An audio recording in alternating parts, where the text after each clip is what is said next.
Hey guys, welcome to another episode of Out of Left Field with Chris and Graham. Um, it's been a while. We haven't been on the air now almost 2 weeks, but we're back now, and so we want to go ahead and just start the show off by apologizing for not putting up a show last week. As I understand it, Graham, you had a little inclement weather in Florida. Yeah. Mr. Matthew decided to pay us a last-second visit. All of a sudden, going from not going to be here to, hey, it's going to be a direct hit. So thankfully, where I am, it took a last-second jab out to the east. So we got spared a lot of the craziness that you're seeing in St. Augustine, up in North Carolina. So I was pretty fortunate that my side of the street lost power for about 12 hours, and the guys across the street from us lost power for about a day and a half, 2 days. So pretty fortunate on our end.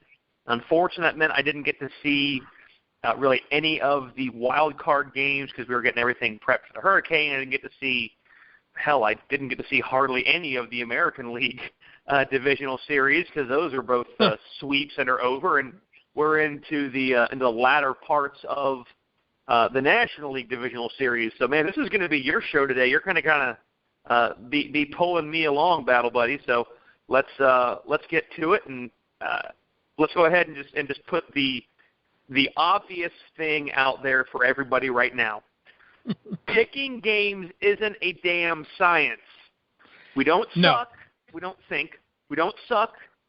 We were just kind of wrong on a lot of things so far. And now let's be fair to ourselves a little bit. 2016 baseball season has been crazy is too light of a word. A conundrum? The 2016 baseball season has been a little topsy-turvy, and we've seen things happen that we don't often see in baseball. We saw 3 teams from the same division make the postseason. We saw one of the best pitchers in baseball take 2 months off for a back injury that we thought was going to put him out for the rest of the season, come back and continue to be dominant. I mean, we've seen some crazy stuff. And the American League Divisional Series, the American League Wild Card, was more crazy stuff. And it's just, all of this just kind of comes into this sphere of things that makes me love this game so much. Because you don't get this in football. You don't get this in baseball. In soccer. You don't get it in really any other sport but baseball. I mean, This sort of tension, I mean, hockey fans will probably say hockey gives you this sort of tension with their long series and their long season. But, I mean, 162 games,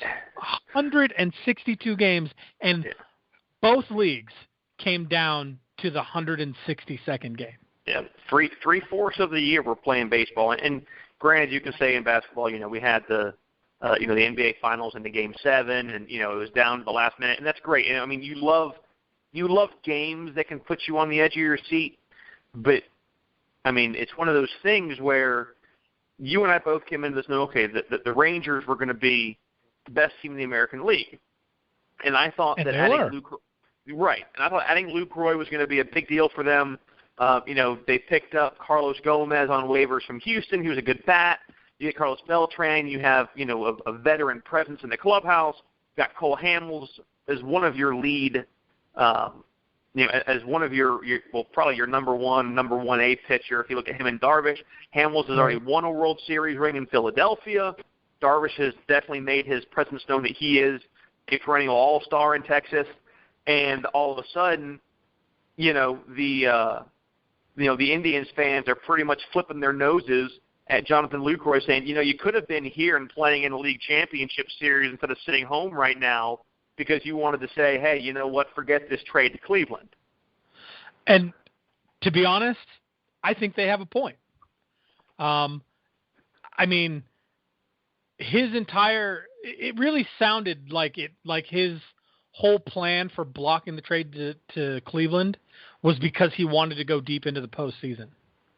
And he thought, as probably any of us thought, that his best opportunity to do that was in Texas, because Texas was the best team in the American League, and that typically will translate at least into a deep run into the postseason. It doesn't always translate into a World Series title or even a World Series berth, but it typically translates into an LCS. And Lucroy wanted to go deep into the postseason. He wants to win a championship, and he thought that Texas gave him the best opportunity to do that. And looking at the numbers when the trade was made at the trade deadline, he was right. The Indians didn't look like they were even going to go to the playoffs.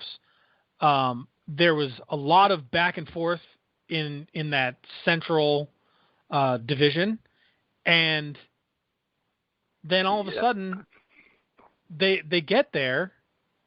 You know, Texas gets to the divisional series, and it's like all of the karma that Rougned Odor bought himself by punching Jose Bautista in the face exactly came back and kicked him in the ass. Pretty much. I mean, and on top of that, the Indians' rotation had been hit by injury pretty deep into the season. So, I mean, Kluber came out off of, I think, a leg injury, a lower body injury, to use a hockey term, and pitched fantastic. And, I mean, let's be honest, Terry Francona outmanaged John Farrell insanely well. Yeah. I mean, if you can't say that Tito Francona, after lifting the Red Sox curse in 2004 and doing it again in what I think it was 2007, the run that he made this year, and granted, I mean, the Indians have seen their share of issues. I mean, they lose their top catcher in Yan Gomes. You're hoping to replace him.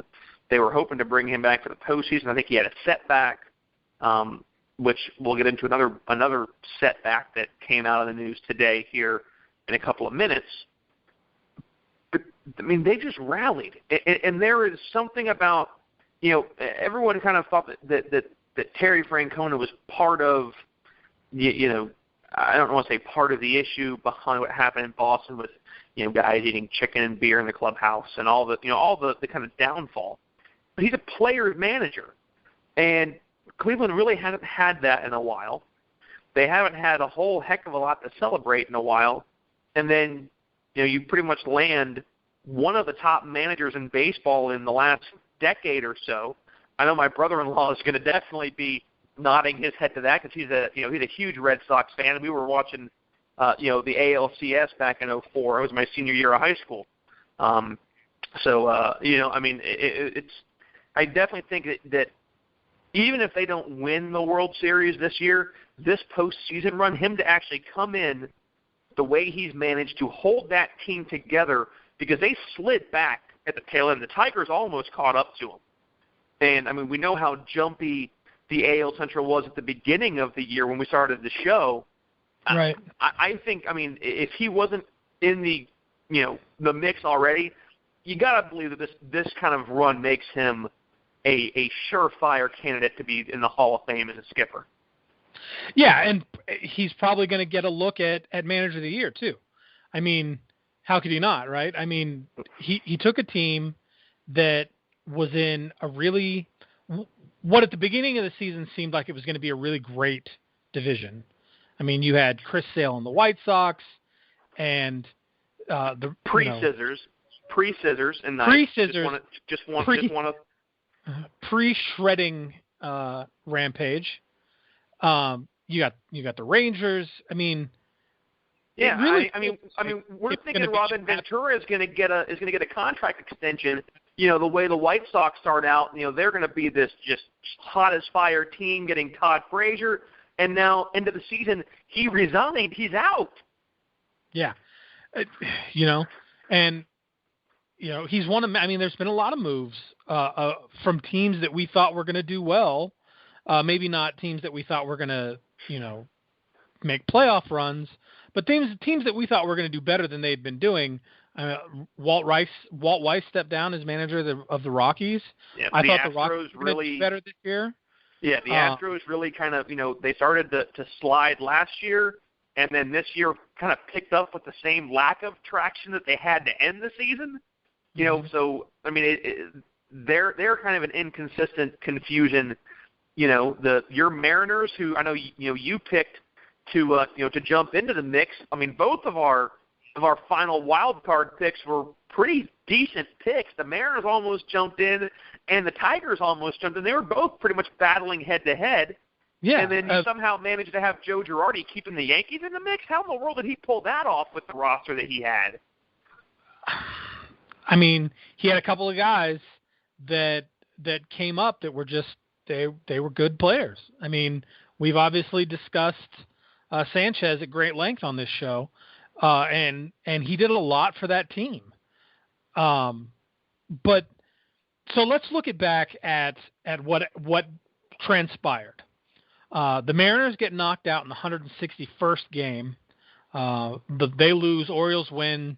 Suddenly, the Mariners are not in contention any longer. Game 162 went ahead and shut the door on the Tigers, put the Orioles into the wild card, and they play the Blue Jays north of the border. So the Orioles go to Toronto, and it's a hell of a game. I mean, they played a hell of a game. And there was a little bit of an altercation. A fan threw a bottle of beer at Kim. And Adam Jones, I believe. And there were, my understanding is there were some racial slurs and epithets getting rained down on top of the beer bottles in left center field. Right. There were some choice words said. There was a beer bottle that came very close to hitting Kim in the outfield, and that person who's thrown that beer bottle has since been given a lifetime ban. He probably will be prosecuted for assault by the Toronto Police Department.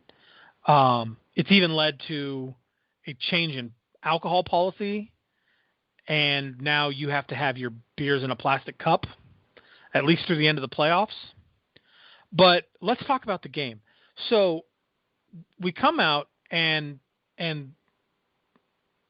the Blue Jays get started early, right? They score a run in the second, and then Baltimore goes ahead and answers back by scoring 2 runs in the fourth.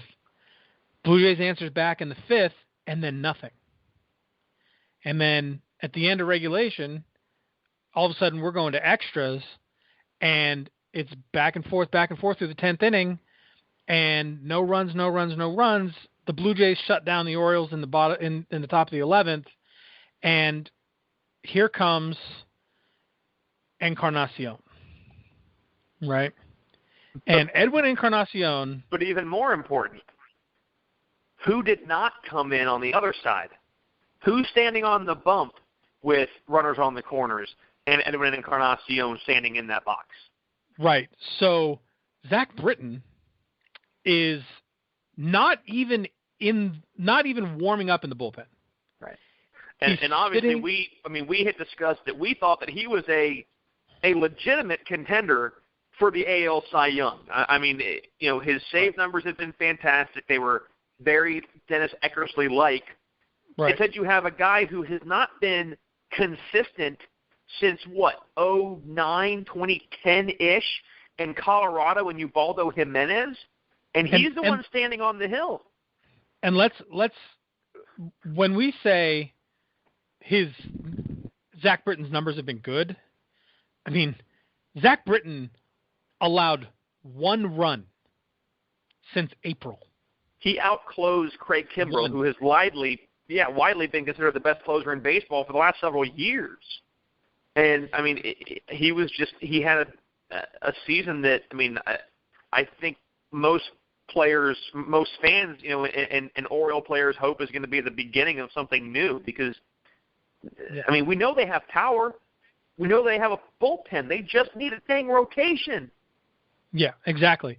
So Zach Britton's sitting on the bench, and not even the Orioles manager Buck Showalter didn't even think about putting him in the game. His idea was get a lead, close the game with Britton. But we know, well, I know anyway, as a player, that when you go into extra innings, especially if you're not at home, you go into extra innings and there's always a chance that with one swing of the bat, that game is over. Right. So whoever the best pitcher you have for that situation, which in this case is very obviously Zach Britton, should be standing on the hill when that inning starts. And he had thrown some 5-6 out, inning and a half, 2 inning, sessions, if you will, this season. So I mean, he is not a come in 9th inning and that's going to be it kind of guy. He hasn't had any problem, obviously, judging by the stat you just gave, with the lack of runs that he allowed this entire year. Going into more than 3 outs isn't a problem for him. He had the lowest earned run average in the entire league, and the gap between his earned run average and the rest of the league is not even close. Right. I mean, you look at guys, and now in the National League, nobody in the National League, the number one starting pitcher in the National League had a 3.0 ERA for the season. And the number one pitcher in the American League had a 2.01 ERA for the entire season. And this guy had a 0.54 or 0. Right. Some ridiculously low ERA. So for the season. And not to patronize our listeners who, again, we thank you guys for sticking with us. Appreciate you understanding that we haven't been here in a little bit. And again, you can always follow us on Facebook, Out of Left Field, hosted by Graham and Chris. We'll keep you updated. I know I put out a message a couple days ago when we got power back. We were going to be a little bit behind. Also follow us on Twitter at OO Left Field, or you can always shoot us an email with suggestions. Just say hi, ooleftfield@gmail.com. Not to patronize anybody, but I want to put into perspective what a 0.50 ERA means. To have a 0.5 ERA would mean that in 2 complete games, in 18 innings, he is expected to give up 1 run. So basically, a half run per 9 innings pitched is what Zach Britton is expected to give up. From a guy that only pitches an inning at a time. If that. The guy pitched 67 innings in 69 games.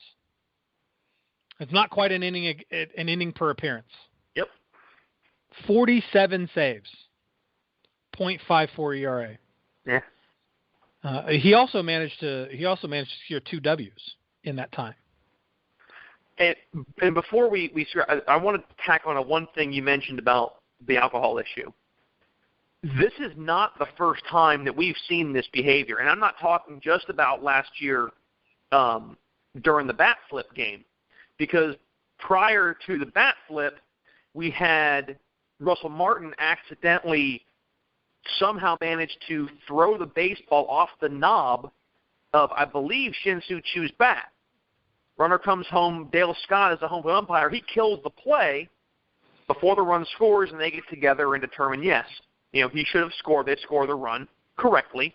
And he said that I have never seen that play. I remember the rule, but I haven't seen that play happen in 20 years.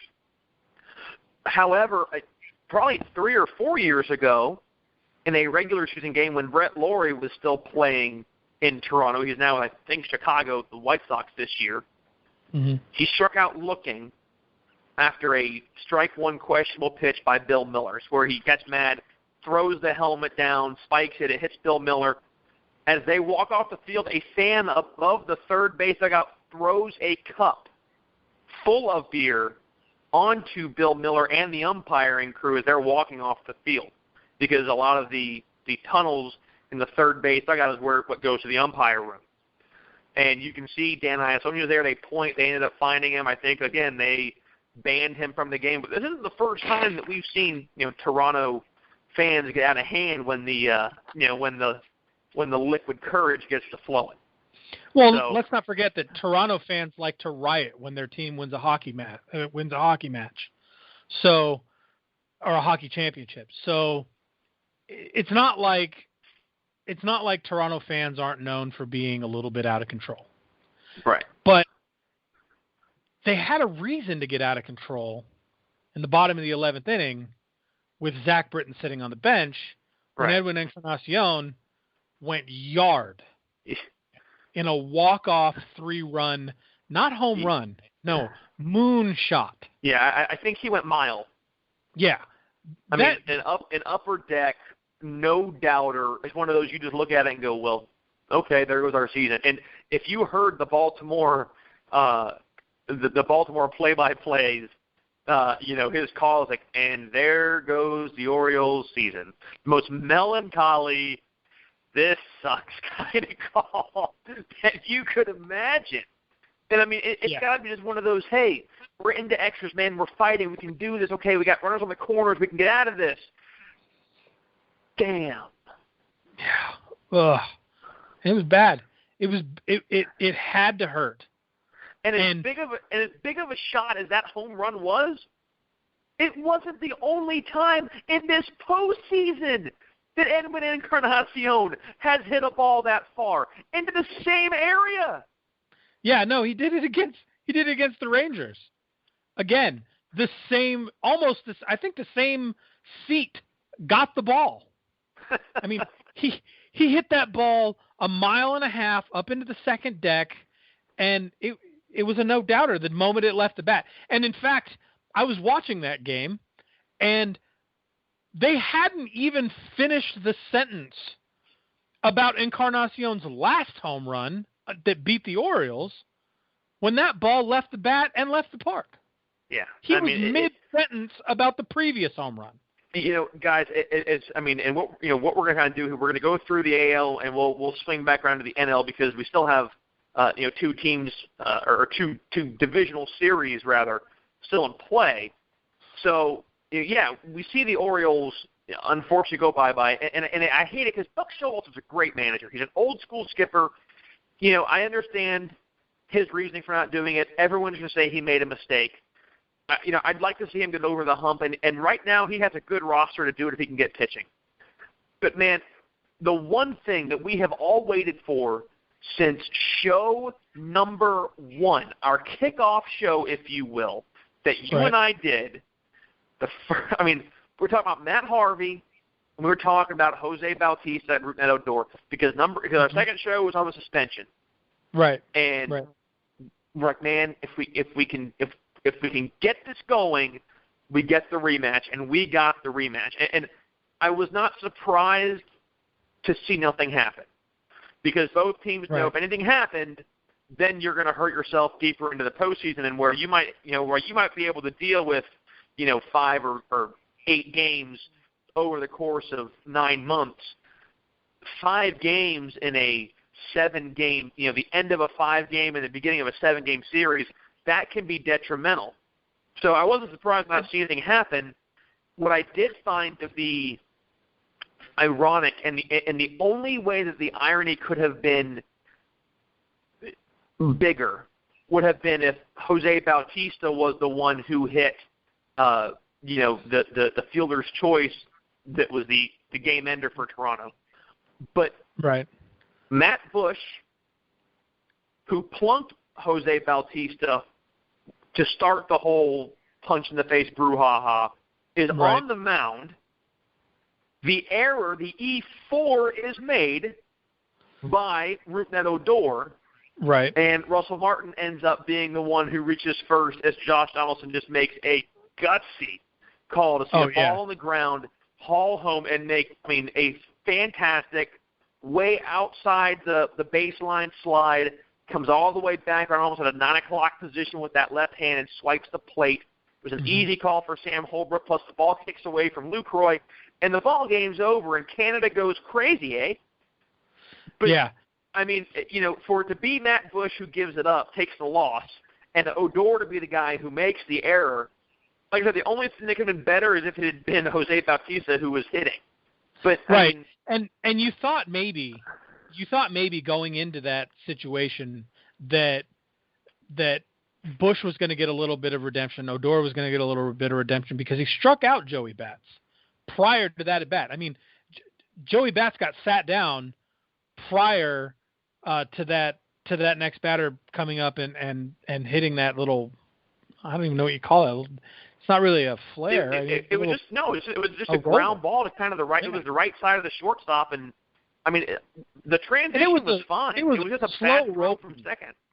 It was a slow rolling kind of ground ball, but he had plenty of time to turn the double play. He had plenty of time to end that inning, and there was some controversy as to whether or not there was a rough slide into second base. If there was contact, they actually did do a replay. Did a review. Yep, and you notice how fast they came out after the issue to end, kind of the end of the season with the the challenge issue. I mean, Jeff Bannister was out there in a heartbeat. Hey, we want to check this, but it almost looked like, and I'm not getting into Odor's mind here, but it makes you wonder, did he think that he was about to get, just turned sideways? Because, he straddled the bag. It was a good throw from Andrews, and right. He just spiked the ball. There's really no other way to put it. It was a bad throw, that he spiked about 10, 15 feet short, and there was no way for Moreland to basket, to kind of scoop it and fall into first, and it gets away from him, and here comes Donaldson. Right. And the crazy thing about it was not only was there no contact, Odor had minutes. He could have set and reset and still made that throw. He could have double clutched and made that throw. But instead, he makes a rushed throw, and you got to think that it's just nerves, right? Because that's a play that Rougned Odor makes 10 times a day, every day, 20 times on Sunday. He's not going to miss that throw. Term, it's what he gets paid to do. That's the throw he gets paid to make. Exactly. That's 6-4-3. Literally his job. And if we go and watch that replay, his hands coming forward, the ball's almost out. The runner is sliding in, but he's tucked. The head's tucked down. He slid straight into the bag. He didn't kind of pop up and overturn him. Yep. I know they were hoping for interference just to try and get out of the inning, but that was about as textbook as you can get on a slide to ensure, hey, nothing is going to happen, because at that point you're already out. Maybe something goofy happens, and something goofy happened. So right. So let's take it to this point now. So since, for the unfortunate sake of full disclosure, our pick for the ALCS was the Red Sox and the Indians, I believe. I think it's who we had. I'm sorry, no, it was Red Sox and the Rangers. We had the Red Sox and the Rangers. Yeah. Red Sox and Rangers. And seeing as how that pick, died. Well, it's wrong. It died. Yeah. Thanks, Edwin. Good job. Yeah. But it died. It died a grand death. When I say it died a grand death, it died a death that came at the expense of 6 really great baseball games. Yeah. I feel like you're kind of having your Leonidas moment where, that's a lot of freaking arrows, but man, this is going to be epic. I kind of think that's what you're doing. We'll play in the shade.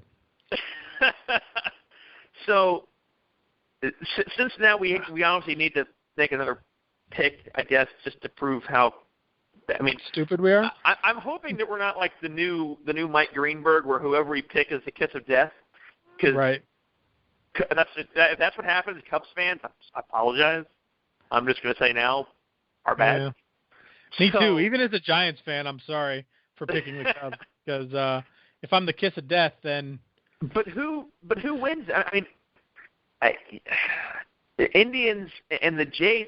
I got a lot of guys picking the Indians, but man, the back end of that bullpen is good, but the amount, and I get that Francona pitched fantastic or managed fantastic, but the momentum that the Blue Jays are coming into that game with, and the bats. These are big bats that they are coming into this game with. Big bats that are on a roll. These are guys. This is a team that hit 9 home runs in 3 games. And now they know. We got past the nemesis. The the biggest cloud of the postseason was gonna be that series, the Rangers and the Jays, and I mean, Right. and they proved their dominance here. So yeah, I'm with We're you. talking I about- gotta think Toronto manages to make it to the World Series. Right. And we're not talking about a team that hit 9 home runs against average pitching. We're talking about a team that hit 9 home runs against people like Cole Hamels and Yu Darvish. Well, yeah, I mean, Hamels was driven out in the fourth or fifth, Fifth inning, yeah. I mean, and Darvish was about the same way. they both got bounced early, and both at home. I mean, they embarrassed the top 2 pitchers on the Rangers staff in Arlington. Who are 2 of the top pitchers in the American League? Easily. I mean, absolutely easily. So, I gotta think that the Blue Jays have more than just a 50-50 shot at the World Series this season. Because I agree. I'm not going to give it a huge. I'm going to say 60-40. Right. I still think that the Jays are going to be the more powerful team. I think they're a bit more of a complete team. Although, like I said, I mean, the back end of that bullpen, Andrew Miller looks fantastic. I think the Cubs are wishing they had traded for Andrew Miller instead of trading for Aroldis Chapman, which we'll get into here in just a minute, because the Chapman thing, and they're playing the Giants. It is time to put Chris Furry on blast here in just a minute, folks. So get ready for that. But so I think we both agree that it's going to be the Blue Jays in the World Series. Yeah, I think it's going to be the Blue Jays, and I think it's going to be the Indians. Well, I think it's going to be the Blue Jays in the World Series. The Indians are going to go home, and they're going to do some soul searching. And I think that soul searching is going to tell them that they need to find some way to generate a little bit more offense if they want to make it all the way. I love that Mike Napoli's there. You saw kind of at the tail end of Game 3, I can't remember who was on the hill, but Knapp walks over there and kind of says, "Hey, you got," and you see a guy who, has played at Fenway, has a series ring, has a ring from playing in Fenway, and you can say he's been there. He's a veteran guy. He's been there, and he knows what to say. And I like, as a first baseman, I like seeing him go over there, calming the pitcher down. Something that is, a catcher is normally his job, but I mean, he's kind of the veteran of that, that infield. So I like to see that. But so we move over to the National League, which was by far the best pitching matchup in the wild card game that we could have hoped for. We get Thor and we get Bumgarner. Right, and it was everything. That game just went. It was everything that we hoped it would be. It was 9 scoreless innings almost. Yeah. I mean, it was 8 2/3 scoreless innings. And I get people want to see home runs and they want the long ball, but man, sometimes just seeing good pitching, seeing 2 of the top pitchers just duel each other, and let's not forget, it's the beauty of baseball. And let's not forget, seeing 2 guys go head to head like that and just mow through a batting lineup and being able to watch a baseball game in about 2.5 hours, because it only takes these guys 3 minutes to get out of an inning. Right.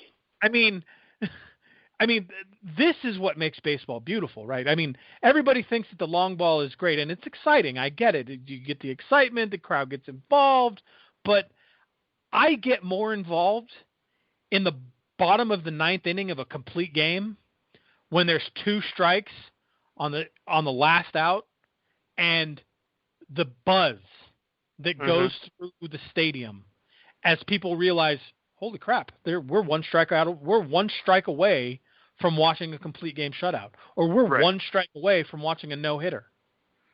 And it's rare in an environment like that. And as an umpire, I can tell you, it's one of the things that I enjoy about volleyball when I do volleyball right now, is that you're enclosed, you're in a gymnasium, so you can feel, when you're getting, a 20, 25, 30 hit volley back and forth, you can feel that excitement build.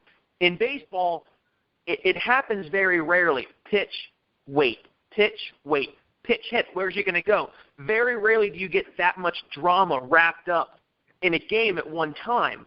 So when you're having something that is almost historic or is that big, and you can kind of feel the energy build, it locks you in because you're thinking, man, I've got to focus here.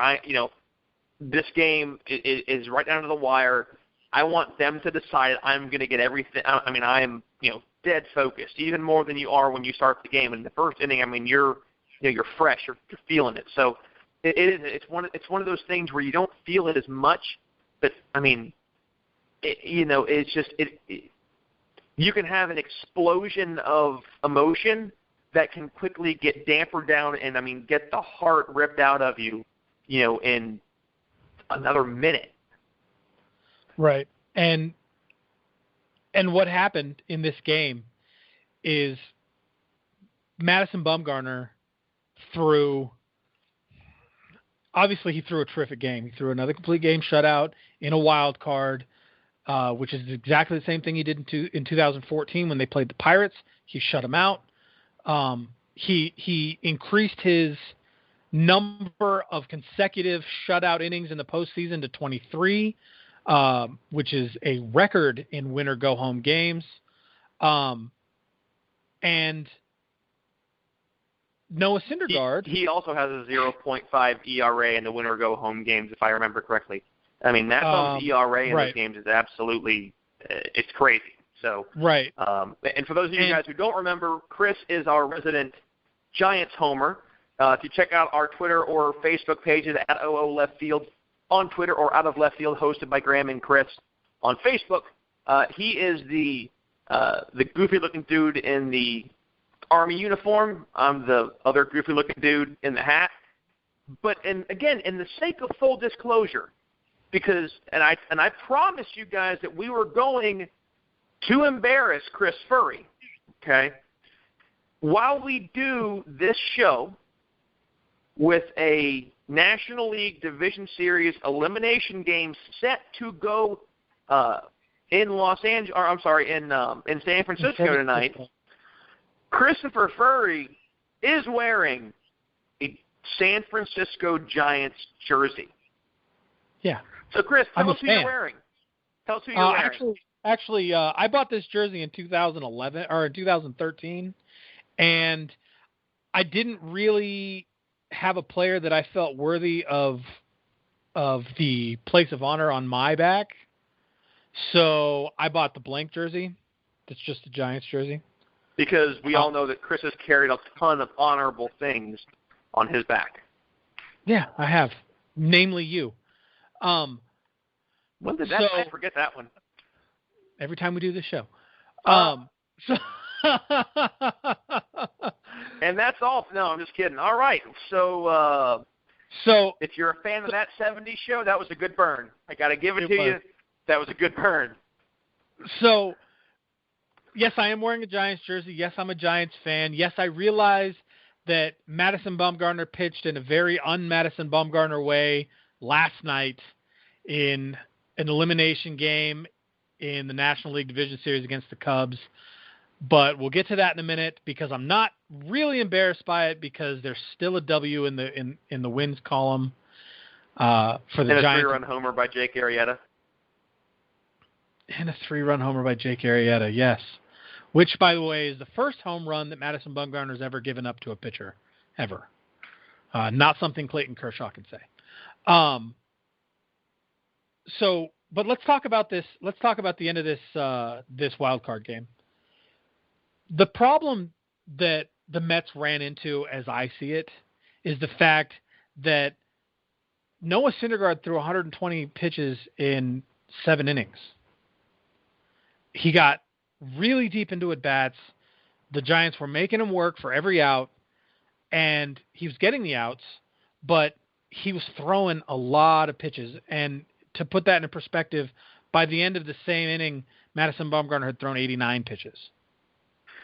And to go along with your point, I saw a stat that I think in the wild card game alone, he had something in the range of 15 to 17 pitches, around that number, over 98 miles per hour. Right. And there were, I don't recall the statistic off the top of my head, so I can't tell you the team, but they referenced one or two teams who hadn't had a pitcher throw 15 to 17, 98 mile per hour pitches the entire year. Right. And right. Syndergaard did that in one game. So, yes, to your point, he's getting deep into at bats. The power is really what, is what drives him. But as we've seen with Justin Verlander, that can also be what knocks you out very right. quickly, because they can ramp it up, but, man, once it goes, it's quick.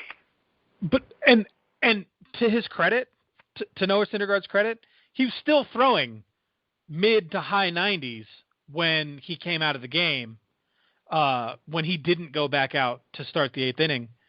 I mean, the guy was still bringing heat.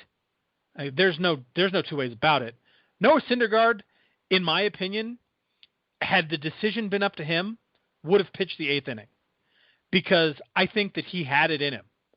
I think that at some point the coach realized that he's at 110 plus pitches. I think it was 110 or 112 pitches, and he's throwing really hard, but that's a high pitch count for seven full. And if we win this game, he's going to have to come back and pitch game 2 or game 3 of the NLDS. And do we want to gas him completely when we still have the 0-0 tie and we have a bullpen that we can rely on? Because if you pull him in game 2 or game 3, you're pulling if you're fortunate, you might get him 4 days of rest with that many pitches. Right. And we know that there have been the issues of tired arms and dead arms. It's kind of a bug going through New York. So I think there was a double risk. I think there's that concern, and they don't want to have him hurt long term. Yeah, and Madison Bumgarner came out and pitched the bottom of the ninth and ended up throwing over 120 pitches, which was more pitches than he's thrown in any complete game that he's ever thrown. He threw in that wild card game. And we like to joke on this show, or I like to joke on this show, about how Madison Bumgarner could go out and throw 120 pitches and come out and throw 120 pitches the next day.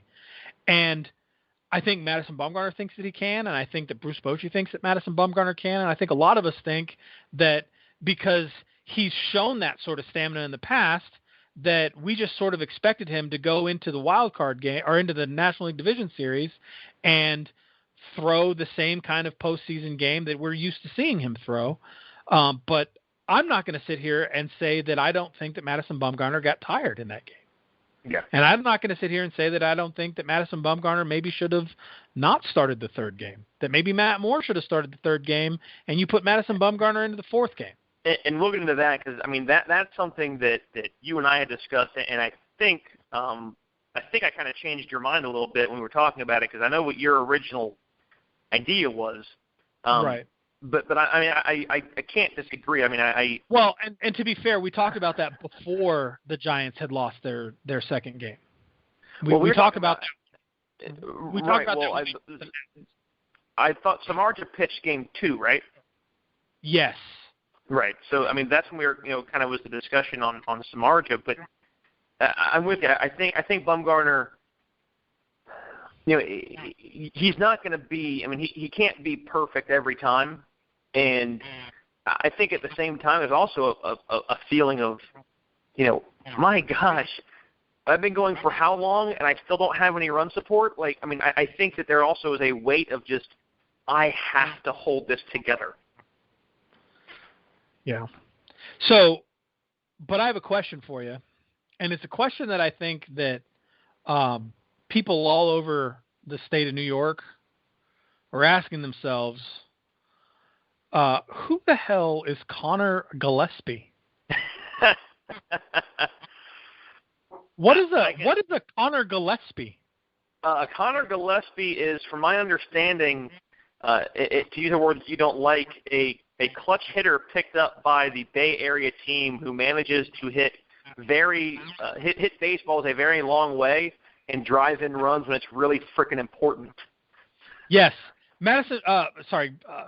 Connor Gillespie, for lack of a better term, is a utility infielder who doesn't play a whole lot of baseball, doesn't hit a whole lot of baseballs, has been playing baseball for kind of a long time and not been very good at it. And he came up through the Giants system. He was drafted by the Giants in 2008. He played in Fresno for the Giants from 2008 until 2013, and he's bounced around the league since then. He's been a White Sox. He's been an Angel. Now he's a Giant again. And this guy who's a career 256 hitter who is now hitting 150 in the NLDS comes in and absolutely crushes a 3-run shot to secure the Giants' place in the National League Division Series in the in the top of the 9th inning, against a very, very good Mets team. And Madison Bumgarner comes out and shuts the game out, finishes the game, and the rest is history. But this kid, I mean, I think he was as confused by that home run as everyone else. And unfortunately, on the flip side of that, and I'm not trying to lessen what he did, but it does go to show you the struggles that Juris Familia has had for New York. Right. It's not. So this is where you get into the argument again, though. Right. It's not. It's not your Santiago Casilla struggles, but it's still, man. I mean, yeah, he's your closer, and he's a solid, end of the game guy out of your bullpen. But man, there's also a possibility here that if it doesn't go right, bye season. Right. I mean, so here's my thing. This is the argument to me. The Orioles don't put Britton in. Things go badly. Encarnacion hits a 3-run shot, ends the game. Now, before the game, the Mets manager said, I learned from what the Orioles did wrong. And if I get into a situation where it looks like we're going to go extras and we're tied up at the end of the game, my best pitcher for that situation is going to be on the mound, and that is Familia. And what did he do? He put his best pitcher in. He put in his closer and another 3-run shot to end the game. And I'll tell you this right now. If the roles had been reversed, if Zach Britton had gone into the game and Zach Britton had given up that 3-run home run or had given up the hit, whatever it might have been, then the rhetoric would have been, well, Buck, you put a closer in a non-save situation, and the mentality for closers is different between a non-save situation and a save situation. The adrenaline doesn't pump as hard, so you probably should have held him out maybe until it got a little bit more dicey. It would have been the same. I mean, no matter what you do, you're damned if you do and damned if you don't at that point. I get you can look back and say, yeah, Buck, you probably should have put him in. And I get that his reasoning didn't make a lot of sense. But how many times have we heard, man, Craig Kimbrell went into the game in a non-save situation. Man, his ERA, he just got absolutely hammered. He just doesn't have the same stuff in that situation. So I get what Terry Collins is saying, but Familia also that might not have been he's probably looking at, okay, I've got this lead, I've got to hold it, I'm going to do this, I'm going to do that, and it's a little bit different where, okay, don't screw this up. Okay, if they get a run across, we lose the game. And everything changes at that point for a closing pitcher. Yeah, but a 162-game season, it's not like Familia hasn't faced that situation and come out of it unscathed before. Familia's still the best pitcher for the situation. He's still the closer. The closer is going to come in a 0-0 tie in the top of the 9th. That's what closers do. That's what Zach Britton should have done. I get you. And again, I'm not saying that Buck didn't make a mistake. It just, we've heard that rhetoric before. What I'm saying is, I'm not saying that Buck Showalter didn't make a mistake, but I'm also not saying that Collins did make a mistake. Right. Because Collins did exactly what Buck Showalter is catching heat for not doing. Right. So you're just saying, it just goes to it's show. an even year, and the Dodgers are destined. Right. It's the Dodgers. the Dodgers aren't Dodgers. destined. The Cubs. The Dodgers are not a team of destiny, sir. What I'm saying is that one of the beauties of baseball is that you can never tell what's going to happen, whether you have your best pitcher in or you have your run-of-the-mill reliever in. Any given moment on any given pitch, a good hitter can put the ball out of the ballpark. Or at any given moment on any given pitch, a guy who never hits the ball can put the ball out of the ballpark. It happens all the time. And how many times have we seen hit a rope into the outfield and score a run to keep your season alive? How many times have we seen a guy come into a game late in the innings who this is his first major league at bat, and that guy goes yard in relatively important situations, not necessarily postseason implications, but relatively important situations in the context of that game. It happens all the time. So I think that a lot of people are going to give Collins heat for putting Familia in because Familia has had a little bit of a struggle over the last few weeks with his ability to shut games. Just like they're going to give Buck Showalter crap for not putting Zach Britton in, who hasn't had any trouble shutting games. But just because Buck Showalter didn't put Zach Britton in doesn't mean that home run doesn't leave the park. And just because Familia went into the game doesn't mean that home run leaves the park. And, I mean, we know that closers aren't infallible. I mean, as clearly that's shown by Santiago Casilla. We both know that's true. But also, even Kenley Jansen isn't infallible. We saw that last night.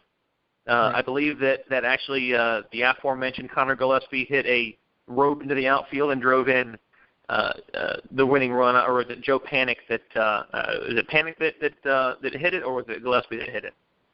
That hit the winning run? Yeah. That was Panic. Panic, okay. But Gillespie... Work, so I was in bed kind of early. Gillespie's the one who put the Giants up in the bottom of the eighth. That's what it was. That's right. He did it off of Aroldis Chapman. Now... That's right. Okay, yeah. So let's talk about this National League Division Series. Yeah, I'm not sure why I'm not sure why I'm bringing up Kenley Jansen. I know we had that was just yesterday when the Nats tacked on 4 or 5 runs in the ninth to make it an 8-2 or 8-4 final. But yeah, I mean, I think let's get into that. So the Giants clearly move on, and we get a Giants Cubs top seed wild card matchup, and then we have currently right now airing a Nationals Dodgers matchup. So, which I'm actually watching while we do this show. I'm getting the reflection, from the office. I can see it. So you tell me. I mean, where do you want to start, man? I mean, which series do you want to go with first? Because at least this one we're actually picking if we hold on to this broadcast long enough, we can go ahead and we can pick the winner of the Dodgers Nats if the Nats win it and go ahead and sound smart for once. Yeah, it's only the bottom of the sixth, so I don't think there's any hope in doing that, considering it is now 4:30 p.m. my time, and they've been playing 7:30 Eastern. So they're 2.5 hours into this game, and it's only the bottom of the sixth inning. So, let's talk about the Dodgers and the Nationals. The Dodgers go to Washington, and it looks like the Dodgers are gonna dominate the Nationals, right? They get there, knock out Scherzer. That's right. They knock out Scherzer. They get the quick 4-3 victory, take the quick 1-0 lead in the series, and then Matthew pays a visit, right? He shuts down baseball on the East Coast pretty effectively. The Dodgers-Nationals game gets delayed. The Boston game got delayed a day. They didn't play their knockout game until Monday. We're supposed to play it Sunday. But the Dodgers-National gets delayed until Sunday. They play Sunday afternoon, and the Dodgers lose. And then they go back to Los Angeles, and the Dodgers lose again. So now right now, in fact, you have the Dodgers playing in an elimination game in Los Angeles against a Nationals team who, to be quite honest with you, I didn't really know from their last two or 3 weeks of the season that they were going to really be in this position. They struggled a little bit ending out the season. The Dodgers struggled ending out the season. I mean, they got swept by the Giants to end the season. That's kind of rough. To be fair, I mean with this postseason, that's not the best indicator. I mean, let's look at how well the Red Sox and the Rangers ended their regular season, and I mean they had the brooms pulled on them. So right. I'm with you. I mean, you knock out Scherzer. Yesterday's score isn't really indicative of the way the game went because they tacked on a bunch of runs in the bottom of the ninth. But my bigger concern, Maeda has pitched well, Kershaw has pitched well, but the guy who is potentially on the hook for Game 5 is Rich Hill. And who has not pitched well. Yeah, I mean, he's kind of, had he actually been a starter, he's kind of the Drew Pomeranz of that rotation. He had a blister issue when he came over from Oakland.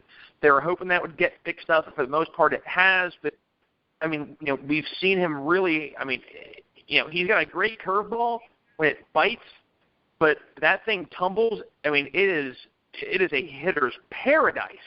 Yeah. And I mean, I think in both divisional series for the teams who are trailing, the pitching outlook is better for San Francisco, but they've put themselves in a hole, which we'll discuss. But today it came out that Steven Strasburg felt some arm soreness in a bullpen session, and they shut it down, and they're not sure how much, I should say, not if, but how much that's going to affect his ability to come back for this postseason, which, let's be honest, the Nationals need more than Max Scherzer. Gio Gonzalez is decent, but in a 7-game series, you need a strong number 2. And I mean, we can't guarantee what Strasburg will be, but at least you have him on the hill in a hope that he's going to be decent. Right, and obviously, as evidenced by the game that I'm watching now, Ross is not the guy. Right, Ross came out and gave up 4 runs in 3 innings and has been knocked out of this. Was knocked out of this game in the bottom of the 3rd inning. He left it with the bases loaded and 2 outs, and so that's the guy that's probably going to end up sitting in that 4 or 5 slot. But there's Tanner Roark, right? I mean, Tanner Roark threw a pretty decent game. Yeah. Against Kenta Maeda. And he's had some flashes of brilliance. It's the length into games that he cannot go that really has to concern you, because how much of your bullpen can you burn with him on the hill and still have enough to get you through games where there could be another issue with your rotation? Right. And Tanner Roark has not gone past the 5th inning this season and continued that struggle yesterday facing the Dodgers. It didn't go past the 5th inning in that game. Sunday against the Dodgers. And I think that's indicative of the future of the Washington Nationals in this postseason.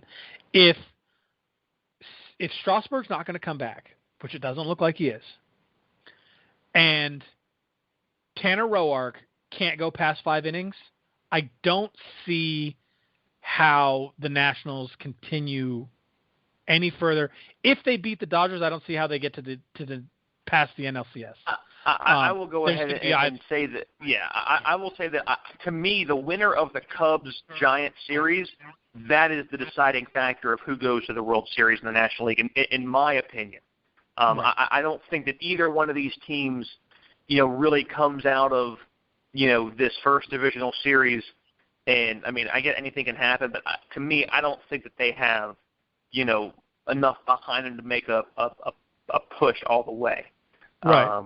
And that's just what I think. I mean, I think the Nationals are going to win the series, but I think that, but to me, losing Strasburg really hampers their ability to go beyond. And now, obviously, if the Nationals win this, that's going to bring us into who's going to win your beloved Giants and Cubs series. And it's rare for us to see a division series that we think is going to determine the World Series contender. Yeah. It's not very often.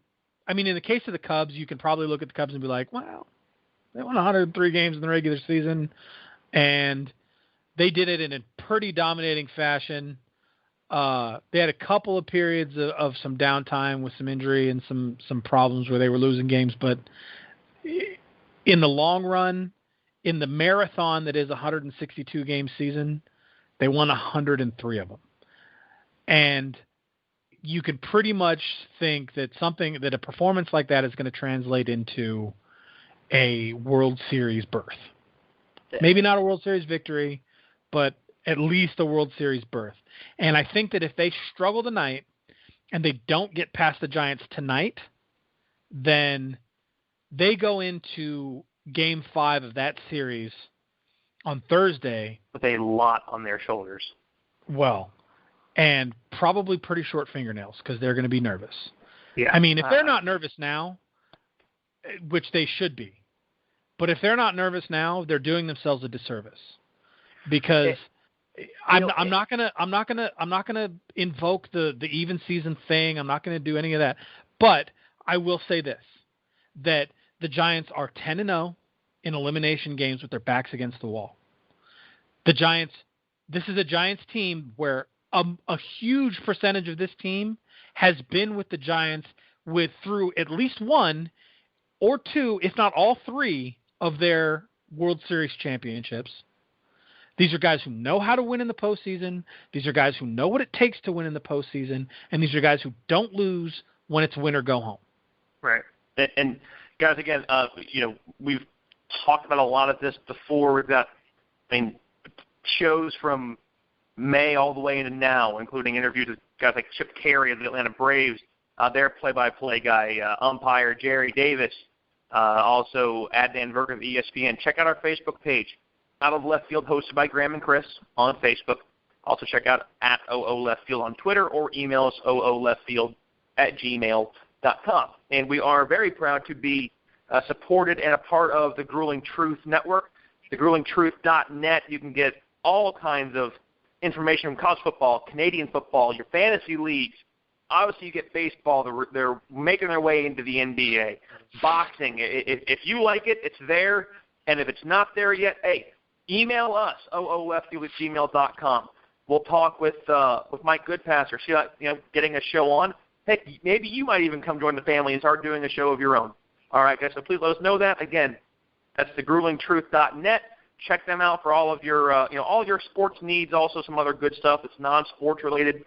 And just check out all the we got podcasts, we've got articles, blogs, all kind of good stuff. So that's thegruelingtruth.net, where legends speak.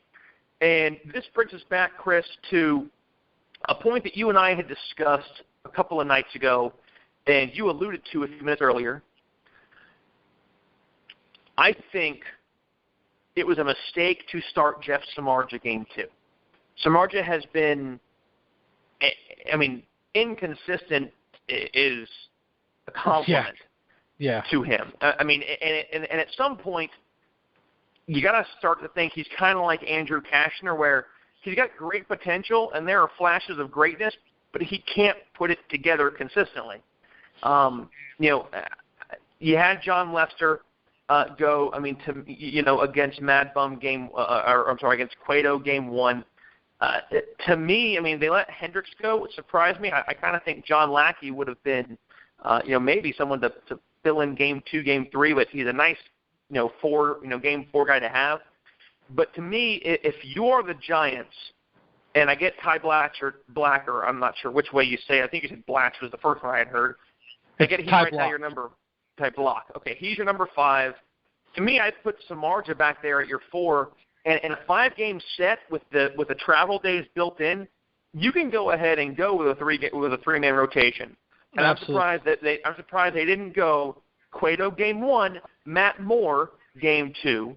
You could have pitched Mad Bum game 3, Cueto 4, and then put Mad Bum on short rest into 5 if you need to in back against the wall game. I think the idea of having Cueto pitch on full rest in Game 5, especially after his performance in Game 1, is something that the Giants really like. So I don't think you put Cueto into Game 4. However, I will say this. First of all, I think Matt Moore should have pitched Game 3. And I think we should have should have pitched Game 2. Game 2, you mean? Because had Matt Moore pitched Game 2, we have a better chance of winning that game. Jeff Samardzija won 12 games this season. 12. Yeah, he wasn't in our Cy Young conversation. He won all of them prior to the All-Star break. All of them. He was 12-1 before the break. He ended the season at 12-11. Ouch. Yes. That is a painful statistic. And let's add to that Jeff Samardzija doesn't pitch well in Chicago. Right. How do we know that? He's played for both freaking teams. Let's go back through Jeff Samardzija's time in Chicago. In 2009, Jeff Samardzija started 2 games in Chicago. He played in 20. He had a 7.53 ERA. He started 3 games in 2010 with an 8.38 ERA. In 2013, his last year with the Cubs, he was there for the first half of the season. He started 33 games, had a 4.34 ERA, and then, I'm sorry, that was 13. That was his last season there. He went to Oakland in 2014 after 17 games with the Cubs. Had a 3.14 ERA, probably his best season. Actually, is his best season to date. He had a 2.83 with the Cubs and a 3.14 with the A's. Pitched 17 in Chicago and 16 in Oakland. And then he goes to the White Sox, has a 5 ERA. Yeah. In 32 games. He doesn't pitch well in Chicago. He came up through the Chicago system. He didn't pitch well when he was a homegrown kid in Chicago Cubs organization. He didn't pitch well when he went back as a White Sox. And to think that he's going to go back into that stadium, into Wrigley Field, and get a win after the trouble that he has had this whole season, to be honest with you, I think Bruce Bochy made a mistake.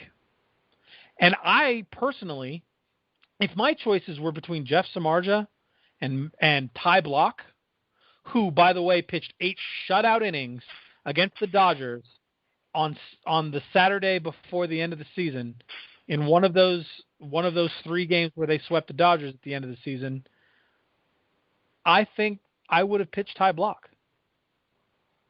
Based solely on the fact that in his second major league start of his career, he shut the Dodgers out for 8 innings. Yeah, I mean, we were all excited to see Samardzija. I was just as a fan to see Samardzija go to the Giants. I thought, I kind of like seeing all these pitchers getting together. But part of the hope is that, okay, maybe he's finally going to figure this stuff out, and he's not.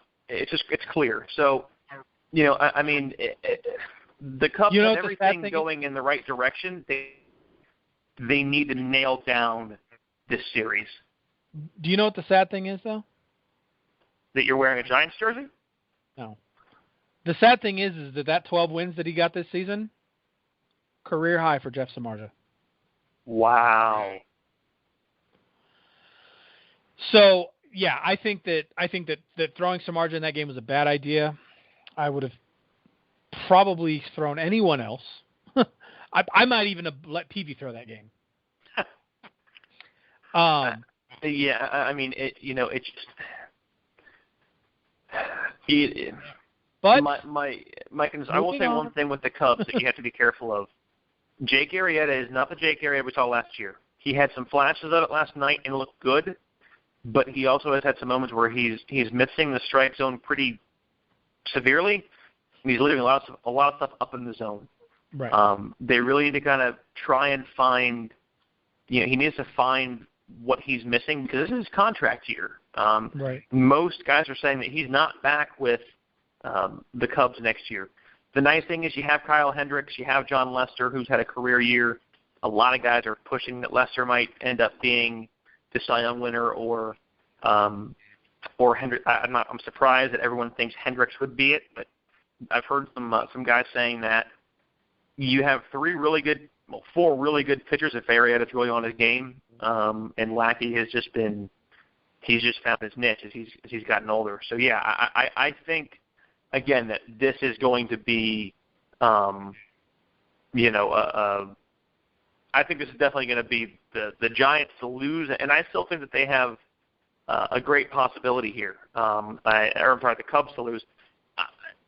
If the Cubs can't put it together this year, then everyone would better start hanging their heads because if you can't do it this year, you're going to have a really hard time. I get you get Schwarber back and a lot of good stuff, but, man, you guys got to nail it down. You have the manager to do it. You have the team to do it. You have David Ross there, a veteran guy who's been around a long time. He's retiring. He's been to the World Series. He's won a World Series. I mean, they have the pieces there, and it is time to go ahead and, I expect lamb chops and veal to be on the menu in Chicago once they, get rid of the goat, man. It's been long enough, over a century. I gotta believe that they're going to be able to put the Giants away. Right. And I think, but I agree, they were gifted having Samardzija go. If Samardzija hadn't gone, I'm not saying that if Samardzija hadn't gone, the Giants would have won that game, but I think that you can look at, when you told me Samardzija was pitching, the first thing I told you is that's a win for the Cubs. Right. And I completely agreed. And I think that when Jeff Samardzija gave up 4 runs in the first 2 innings, I knew that game was over. Even though when he came out, they were able to calm it down for the most part and start putting together innings and putting zeros on the scoreboard. The problem that they had was they went into too deep of a hole too early, and that was Jeff Samardzija. So let's look at real quick. I want to go into both what happened last night. I want to ask you something real quick because you made a statement there that kind of makes me curious about your take on something here. You said that they were playing from behind, and that's Samardzija. So I get a tie game 0-0 is one thing, but are you saying that you see the Giants as being a team who needs to get a lead and hold it? They can play. They have the defense. They can put the ball on the ground. They can pick them up. Pick up the pitcher. But are they a team that is not as, I don't want to say confident, but their strength is not to come from behind. All right, let's charge forward. We can go ahead and get back in front once they're in a hole. No, I don't think that. I don't think that at all. Because, they did it last night, right? They were down 3-2, going into the bottom of the 8th inning, and Aroldis Chapman coming into the game. You think, well, game over, man. Hey, the Giants are going to get swept. No, I don't think that. I think that they maybe they've had some difficulty maintaining leads this season, but the bats are awake. They're scoring runs, with the exception of that game that the first game that they played, which was nearly ended they nearly went 9 full innings without a run being scored, right, by either side. And even Cueto, who gave up that one, he made one mistake and hung one ball, and gave up that one solo shot. Even Cueto finished his game. He pitched the full 8. Now, he didn't have to pitch in the 9th, obviously, because the Cubs were up 1-0 going into the bottom of the 9th, game over. Right. But he pitched the full 8 innings, even after he gave up that solo shot. He made a single mistake, and that we knew going in that game was going to be all about who makes the first mistake. Is it going to be Lester or is it going to be Cueto? And unfortunately for the Giants, Cueto made the first mistake. Now, he didn't make it until the 8th inning. So it was a great pitching matchup. No, I don't think that they're a team that can't come from behind. I think they've had a little bit of trouble in the second half of the season maintaining leads. They've had a little bit of trouble. 9 blown saves, right? 9 times this team has gone into the 9th inning with a lead and lost it and lost the game. That's an MLB record. I think that this is a team that absolutely can come back from being down. We've seen it before in the postseason. This is a team that came back from a 2-0 deficit against the Reds in 2012 and won that series. Came back from a 3-1 deficit against the Cardinals in 2012 and won that series. And I think that the core group of guys who are still on this team from that World Series, who are still on the team from the 2014 World Series, are the core group of guys who are in the dugout or in the locker room right now as we speak saying, listen, we've done this before. We can do it again. We just have to do what we know how to do. Okay, so with that then being said, and you and I both agree that this series is kind of like last year's AFC Championship, that that's pretty much going to decide who's going to the World Series at least. So who do you have? Do you think your Giants can pull it off? Or is it going to be the Cubs, unfortunately for you and for Bay Area fans everywhere, who see the Giants go home in an even year for the first time in, 6 years? Well, to be honest with you, I think the Cubs are probably going to take this series. Now, I also think that the Giants are going to win tonight, and the Cubs are going to have to do it in Chicago. Really? I do.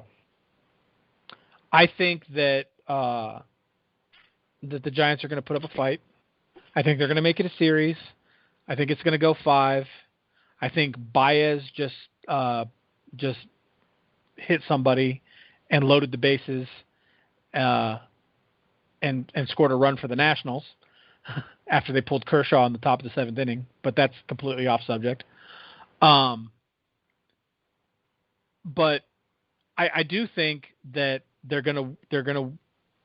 Cubs are going to win this series, and I do think that means that the Cubs are going to go to the World Series. And I think that if the Cubs get there, that there's not a team going into the American League that can beat them.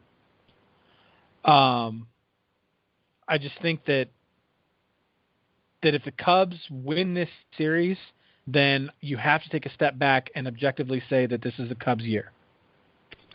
So we're both saying that we see the Cubbies and the Blue Jays in the World Series, and that there is finally going to be a banner hung up in Wrigley Field. After 30 years after the 30 years or something after the damn stadium actually got lights. Yeah. And 108 years since the last banner was hung, and they haven't been to a World Series since 1948.